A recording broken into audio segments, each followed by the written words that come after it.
Mr. President, can you talk a little bit about how much you'll travel to sell this tax? I don't think I'm going to have to travel too much to sell it. I think it's selling itself. Just to get it in. Not surprisingly, Donald Trump is assuming that his work is done and that everyone will simply embrace his tax plan once they reap the amazing benefits. Basically $18 a week for many in the middle class. Well, even Trump's most devout backers know that passing the tax bill was hard, but that selling it may be even harder, which is why next year conservative groups, including some funded by the Koch brothers, are planning to launch a multi-million-dollar effort to convince you, America, that $18 is totally worth slathering millions of dollars on Donald Trump, his family, and his friends. And joining me now is Jason Johnson, politics editor for TheRoot.com, Amy Kramer, co-founder of Women Vote Trump PAC, and back with us is National Republican consultant Kate Dawson. I've got to play this ad for you guys. I'm going to start with this. This is the first volley in, I guess, what the Republicans see as the wave of adoration that will follow Donald Trump for having signed this tax bill. Here it is, the Thank You Trump political ad via America First Policies. Take a look. Everyday Americans are standing up to thank President Trump. Thank you so much for making America great again. Thank you for cutting my taxes. Thank you for fixing our economy. Thank you for keeping my family safe. Thank you for putting America first. Thank you for supporting Israel. As veterans, thank you for reminding us to stand for our national anthem. Thank you, President Trump. Thank you, President Trump, for letting us say Merry Christmas again. Jason Johnson, I'm going to go to you first because I know that you are fresh out of the Obama gulag where you were locked for many years for the crime of saying Merry Christmas. Right. Now that you are free and you're allowed to say those words again, yes. How much would you like to thank Donald Trump this morning? I would like to thank him for bringing back Kwanzaa and Hanukkah. Oh, wait, he doesn't celebrate those. He didn't bring back Kwanzaa. Yeah, I was going to say, that's still illegal. Don't go back to prison, my friend. First off, this reminds me of that horrible cabinet meeting where all of these members of the administration have to line up in front of Trump like it's the Hunger Games and say, we are your tributes. We're so proud. We who are going to sacrifice our seats next year in the 2018 election salute you for all that you've accomplished for enriching you and your friends. It's ridiculous. If you've got to explain it, the bill is not selling itself. The American people don't want to tell Donald Trump, thank you for doing your job. The American people want Donald Trump to fix roads, lower their taxes, and keep the country safe. And if that's what this bill ends up helping with, great. But no one believes that right now, and it seems unlikely they're going to be able to sell it. Yeah, Amy Kramer, let's talk about, the fact that, in places like districts where you live, people are not going to be able to be shielded from the fact, even if they only watch Fox News and only read Breitbart.com, eventually they're going to probably find out that you've got Jared Kushner, who inherited millions of dollars from his daddy and now gets a $5 to $12 million tax bump. You've got Donald Trump reaping $4.5 million. Wilbur Ross getting $4.5 million. Linda McMahon of WWE gets millions. Betsy DeVos, Amway fortune, she gets millions. Mnuchin gets millions. Tillerson gets millions. When people see that millions in contrast to their $18, how do Republicans sell that to voters like you? Well, Joy, I think that come February, when people actually start seeing it in their paychecks, the $18, that they're going, it makes a difference. I mean, look, it does make a difference. Every dollar counts. And when you're trying to put food on your table, gas in your car, pay for your kids to go to school, every dollar does count. And people understand that. And what about the $1,000 bonuses that multiple companies are given right here at the end of the year? That's a boost into the economy. They're going to go out and spend that money. These corporations are investing back into their employees. And I think that people will feel that. We can sit here and talk about it all day long, and all the other networks can too, and there's been a bunch of negative press about it, but at the end of the day, people vote according to what affects them personally, and they're going to see money back in their paychecks, and $18 a week matters to a lot of people. Well, I think a lot of people, first of all, think their corporations could have been giving them a Christmas bonus, and I think people should be, people earn that money. It's not as if corporations are some benevolent,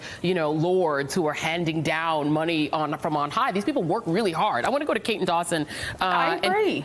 Right, and so people should people be thanking Donald Trump for that? Should people be behaving like Republican members of Congress and giving thanks and supplication to the dear leader? There's two things. Number one, all we ever see is negative everything. I don't care which side of the aisle you're on. It's always negative. So it's actually a good thing, and I think uplifting to see people being grateful and having a positive message right now. And the second thing is, this president, whether you like him or not, he has done what he said he's going to do. And one of the things was tax reform. Now, granted, it may not be the perfect thing that everybody wanted, but it was a start. And we all know how hard it was to get it done, because if it were easy, it would have been done, sometime over the past 31 years, and it wasn't. So I think when people feel it, it's going to make a difference. Well, corporations are certainly feeling it because they're getting a monster permanent tax cut, and your $18 is temporary. But Kate Dawson, you're my political strategy guy here, and look, you've got Amy's vote. She's going to vote down the line GOP. You've got her vote 100%. But when not you necessarily, Joy, but oh, okay, surprise, surprise. All right, we're going to come back to you on that then, Amy. Let me go to Kate real quick. If you look at the numbers that the pollsters are running, Republicans privately are worrying about a bloodbath. They're starting to try to get Donald Trump prepared for the fact that Democrats may lose the House. You have privately Mitch McConnell and Paul Ryan both sounding the alarm that it's not looking good. The polls are looking terrible. Democrats are way ahead in the generic ballot. Let's go through here. In House races, Democratic toss-ups, Democrats have to deal with, in the Cook Political Report, you've got this open seat in Minnesota, Al Franken's seat, obviously. You've got New Hampshire, you've got Nevada, so you've got some open seats that Democrats have to deal with. You've got some Republican toss-up seats that they're going to have to deal with as well. Some of them, like Florida, Curbelo, that District 26 in Florida is not looking good. Dana Rohrabacher, who's obviously got some real issues. Darrell Issa, who voted against the tax bill, trying to save his own skin. You see a lot of California in there, a lot of New Jersey and New York. People are going to get hammered by this tax bill because it penalizes blue states. How do those Republicans possibly save their seats faced with this $18 versus millions for the rich? Well, let's talk politics, Joy. There's also 14 open seats where governors are leaving. You've got redistricting coming up in 2020 and 2021. You've got history here. You've got the Affordable Care Act that awarded President Obama a re-election, but cost him about 1,400 seats all over the country, eventually the House and the Senate. We've now got a tax bill out there, which is, these are big things, hard to understand, hard to comprehend. Unpopular. Well, I would say I see the polls here, but I don't know if that'll last long enough. But my point is, two big issues. The Democratic Party has something right now, the ability to go run on. They have the passion, they have the energy. What they don't have is the numbers in the Senate. They've got 10 seats up where Trump won by 8 seats by 20 points. So my point of the whole diatribe here is the Democratic Party, by historic numbers, historic politics, should have a big chance to capture a lot of seats in the House and possibly a few in the Senate. With that being said, this is a different presidency, a different time. Economy's doing pretty good.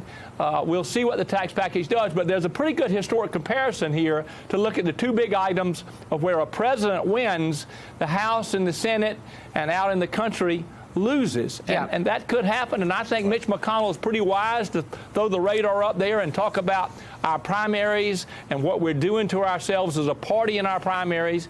Amy and the Tea Party bunch are going to talk about deficit spending. So you could see a little bit of the Republican Civil War up. But at the end of the day, I don't think it's going to be as bad because the numbers are for us in the Senate. And redistricting won't happen until 2021. So you maybe won't see some of the shifts you've seen in 2008, 10, 12. But the Republicans have some. But Republicans have some issues they're going to need to deal with, and thank goodness I'm in that business. Jason, you were giving some amens because if you put back up those Senate seats, Democrats need to flip. They really need to flip 2 now because they got Alabama, and Flake in Arizona, who's retiring, and then you've got the seat in Heller in Nevada, who was already having some polling issues.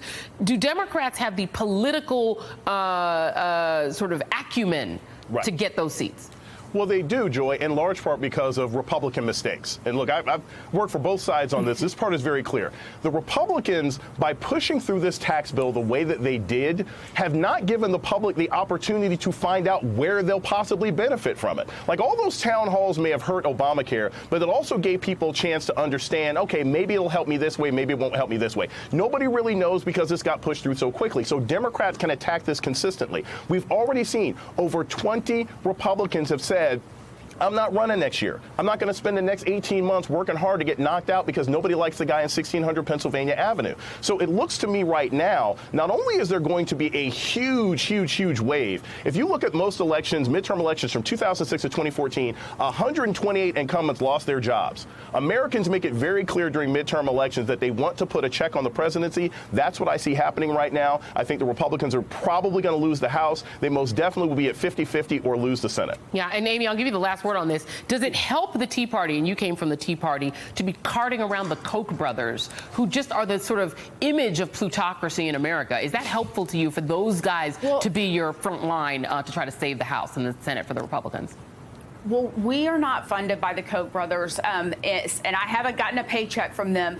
But Joy, I mean, the Koch Foundation, Georgia Pacific, they create thousands and thousands of jobs across this country. While everybody thinks maybe Koch is just political, no, they create thousands of jobs, and that's people's livelihoods. I think at the end of the day, when no matter what we're talking about on TV, at the end of the day, people go into the voting booth and they vote on issues that matter to them and how they affect them personally. We saw it with the beginning of the Tea Party movement. We saw it again in 2016. And I think we're going to see it again is when people start seeing how this tax plan, even utilities across America, that's one hidden secret that nobody's talking about, that this tax cut is going to benefit people because their utility bills are going to be cut. Well, you can't throw that out there without some sort of evidence of that. But I appreciate Amy Kramer. And by the way, you just reminded people that the Koch brothers, who are against the entire social safety net, are also Georgia Pacific. I know a lot of people are always trying to trace like where their money is, and a lot of people don't like the Koch brothers, and now you just told. Jason Johnson, we'll be back in our next hour. Amy Kramer, thank you very much, and Kate and Dawson, thank you very much. Merry Christmas, Merry Christmas to you too. Merry Christmas. And Happy Kwanzaa. He's putting himself back in prison. Coming up in our next hour, Trump's wishful thinking that Robert Mueller's investigation will be poof gone by New Year's, and after the break, Stephen Bannon. I can't get through it. Steve Bannon for president. I said it. Stay with us.